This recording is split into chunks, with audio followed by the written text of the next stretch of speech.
ಮೈಸೂರು ಕೊಡಗು ಲೋಕಸಭಾ ಕ್ಷೇತ್ರದಲ್ಲಿ 2 ಬಾರಿ ಸತತವಾಗಿ ಗೆದ್ದಿರುವಂತಹ ಪ್ರತಾಪ್ ಸಿಂಹ ಅವರು ಈ ಬಾರಿ ಟಿಕೆಟ್ ಪಡೆದುಕೊಳ್ಳುವಲ್ಲಿ ಹಿಟ್ ವಿಕೆಟ್ ಆಗೋದ್ರು ಅಂತ ಹೇಳಿ ಕಾಂಗ್ರೆಸ್ನ ಅಭ್ಯರ್ಥಿ ಎಂ ಲಕ್ಷ್ಮಣ್ ಅವರು ಪ್ರತಾಪ್ ಸಿಂಹ ಅವರನ್ನ ವ್ಯಂಗ್ಯವಾಗಿ ಮಾತನಾಡಿದ್ದಾರೆ.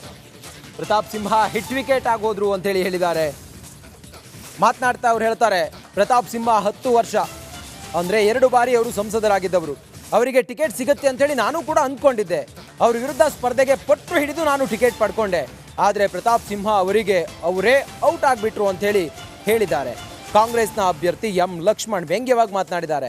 ಪ್ರತಾಪ್ ಸಿಂಹಗೆ ಟಿಕೆಟ್ ತಪ್ಪಿದ್ ಯಾಕೆ, ಕಾರಣ ಏನು ಅಂತ ಬಿಜೆಪಿ ಅವರು ಹೇಳಬೇಕು. ಪ್ರತಾಪ್ ಸಿಂಹ ವಿರುದ್ಧ ಆಡಿಯೋ ವಿಡಿಯೋ ಏನಾದರೂ ಇತ್ತಾ ಅಂತ ಹೇಳಿ ಪ್ರಶ್ನೆ ಮಾಡಿದ್ದಾರೆ. ಏನಾದರೂ ದಾಖಲೆಗಳಿದ್ದವೆ ಅಥವಾ ವರಿಷ್ಠರು ಕರೆದೇನಾದರೂ ಹೇಳಿದ್ರ? ಪ್ರತಾಪ್ ಸಿಂಹಗೆ ಟಿಕೆಟ್ ತಪ್ಪಲು ಕಾರಣ ಏನು ಅಂತ ಇನ್ನೂ ಗೊತ್ತಾಗಿಲ್ಲ ಅಂತ ಹೇಳಿ ಕಾಂಗ್ರೆಸ್ನ ಅಭ್ಯರ್ಥಿ ಎಂ ಲಕ್ಷ್ಮಣ್ ಅವರು ಟಿಕೆಟ್ ತಪ್ಪಿರೋದ್ರ ಬಗ್ಗೆ ಪ್ರತಾಪ್ ಸಿಂಹಗೆ ವ್ಯಂಗ್ಯವಾಗಿ ಮಾತನಾಡಿದ್ದಾರೆ. ನಿಮ್ಗೇನು ಸಮಸ್ಯೆ ಆಗಿತ್ತಾ, ಇಲ್ಲ ನಿಮ್ಗೆ ನೋಟಿಸ್ ಕೊಟ್ಟಿದ್ರಾ, ಇಲ್ಲ ನಿಮ್ಗೆ ಕರೆದು ನಿಮ್ಗೆ ಹೇಳಿದ್ರಾ, ಏನು ಎತ್ತ ಅನ್ನುವಂಥದ್ದು ಜನಗಳು ಕೇಳ್ತಾ ಇದ್ದಾರೆ.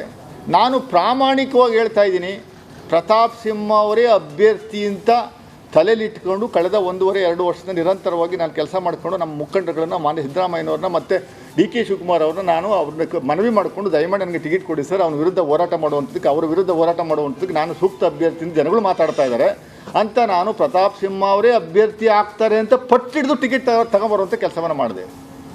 ಆದರೆ ಪ್ರತಾಪ್ ಸಿಂಹ ಅವರು ಹಿಟ್ ವಿಕೆಟ್ ಔಟ್ ಆಗೋದ್ರಲ್ಲ, ಅವ್ರಿಗೆ ಅವರೇ ಹಿಟ್ ವಿಕೆಟ್ ಮಾಡ್ಕೊಂಬಿಟ್ರು ಯಾಕೆ ಅನ್ನುವಂಥದ್ದು ಅರ್ಥ ಆಗ್ತಾ ಇಲ್ಲ. ನಿಮ್ಗೇನು ಸಮಸ್ಯೆ ಆಗಿತ್ತಾ, ಇಲ್ಲ ನಿಮ್ಗೆ ನೋಟಿಸ್ ಕೊಟ್ಟಿದ್ರಾ, ಇಲ್ಲ ನಿಮ್ಗೆ ಕರೆದು ನಿಮ್ಗೆ ಹೇಳಿದ್ರಾ, ಏನು ಎತ್ತ ಅನ್ನುವಂಥದ್ದು ಜನಗಳು ಕೇಳ್ತಾ ಇದ್ದಾರೆ. ನಾನು ಪ್ರಾಮಾಣಿಕವಾಗಿ ಹೇಳ್ತಾ ಇದ್ದೀನಿ, ಪ್ರತಾಪ್ ಸಿಂಹ ಅವರೇ ಅಭ್ಯರ್ಥಿ ಅಂತ